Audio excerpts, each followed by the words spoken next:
آپ دیکھ رہے ہیں ایون مشاعرہ میڈیا پر۔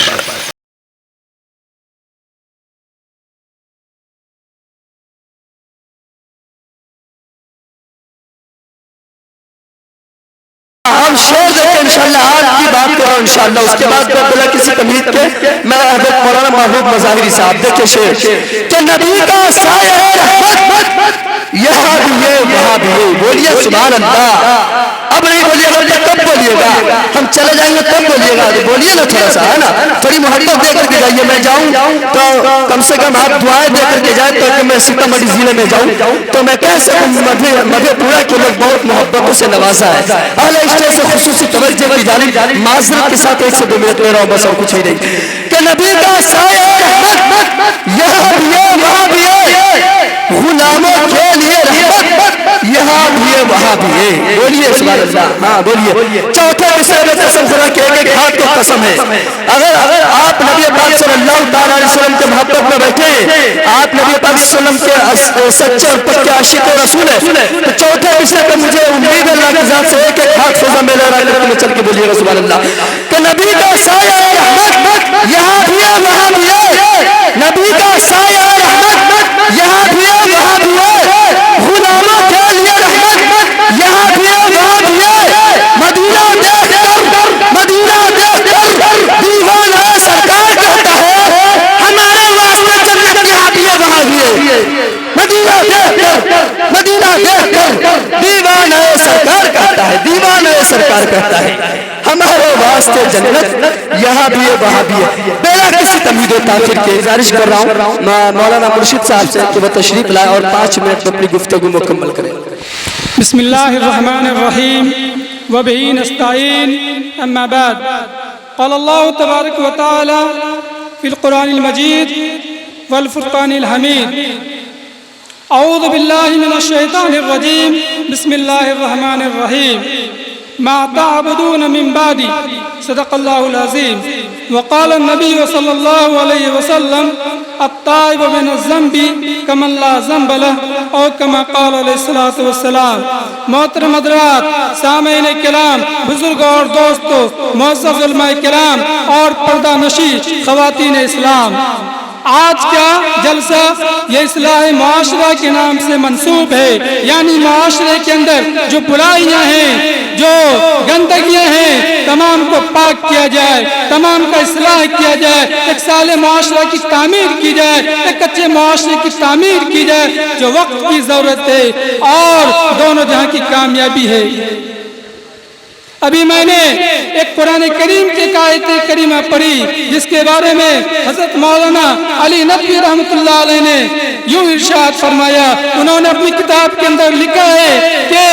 200 کروڑ 250 کروڑ 300 کروڑ بسنے والے انسانوں کے لیے ایک پوسٹر چپکا کرنے کے لیے کہا جائے، ایک پوسٹر چسپا کرنے کے لیے کہا جائے، ایک پوسٹر ٹانگنے کے لیے کہا جائے، اور اس کے اندر صرف اتنی جگہ باقی ہو کہ صرف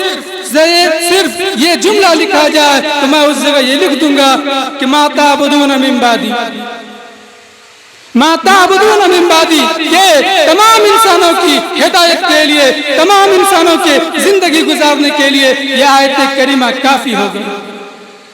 آئیے اس کے پس منظر کو دیکھتے ہیں، غور کرتے ہیں، چلتے ہیں حضرات انبیاء کرام کے دور میں اور دیکھتے ہیں حضرت یعقوب علیہ السلام جو نبی ہیں، ان کے والد بھی نبی، ان کے دادا بھی نبی، جب ان کے وفات کا وقت قریب آیا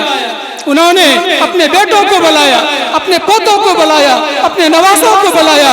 نبی کا گھرانہ ہے، باپ بھی نبی ہے، دادا بھی نبی ہے، پردادا بھی نبی ہے، بیٹا بھی نبی ہے، لیکن غور کرنے کی بات ہے اپنے وقت کے، اپنے موت کے وقت انہوں نے تمام لوگوں کو بلایا اور کہا مجھے اطمینان حاصل نہیں ہو رہا، تم یہ بتاؤ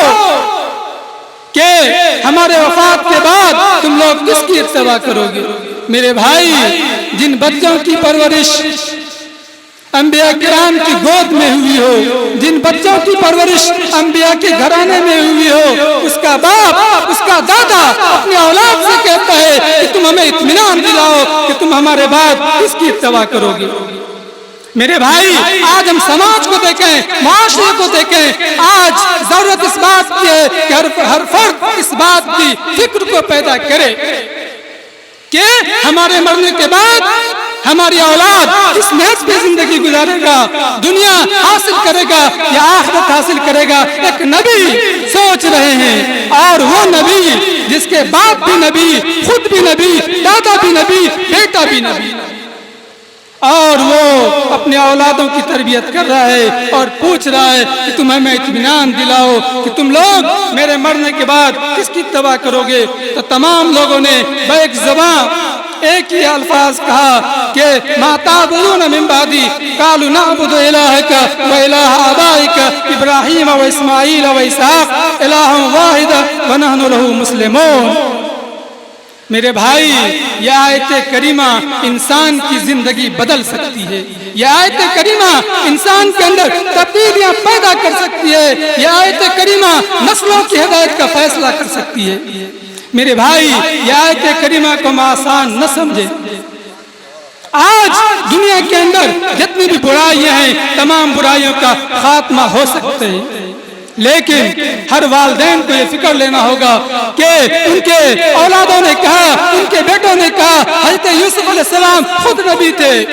انہوں نے کہا کہ ہم لوگ اپنے باپ دادا ابراہیم، اسماعیل اور اسحاق علیہ السلام کے مطابق زندگی گزاریں گے، اور ایک الہ واحد کے کہنے کے مطابق زندگی گزاریں گے، اور اس حال میں ہم زندگی گزاریں گے کہ ہم مسلمان رہیں، ہم مومن کامل رہیں۔ میرے بھائی، ہر انسان کی ضرورت ہے اپنے اولاد کی فکر کریں۔ دنیا کی فکر ہر انسان کرتا ہے، آخرت کی فکر بہت کم افراد کرتا ہے۔ میرے بھائی، آخرت کی فکر اصل چیز ہے۔ میں آپ کو بتاتا چلوں، حضرت حسن بصری رحمۃ اللہ علیہ کا زمانہ ہے، اور اس شہر کے اندر ایک بہت ہی مالدار شخص تھا، لیکن اس کی وفات ہو گئی،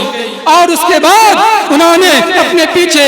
ایک بیوی کو اور ایک بیٹے کو چھوڑا۔ مال کی کثرت تھی، بہت بڑے مالدار تھے۔ بیٹے نے عیاشی کے اندر زندگی گزاری، شراب پینا شروع کر دیا، جوا کھیلنا شروع کر دیا، زنا خوری عام کر دیا۔ میرے بھائی، کچھ دنوں کے بعد بیٹا بیمار ہو گیا، اور اس شہر میں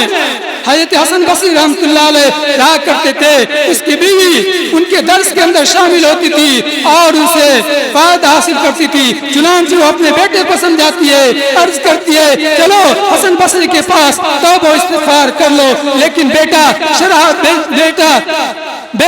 نشے کے اندر چور تھا، مال کا نشہ تھا، شراب کا نشہ تھا، جوانی کا نشہ تھا، تمام تر نشہ ان کے اندر چھایا ہوا تھا۔ بیٹے کو توبہ کی توفیق نہیں ملی، اور اس کے بعد ہوا یہ کہ مرض وفات کے اندر مبتلا ہو گیا۔ ایک دن ایسا ہوا کہ وہ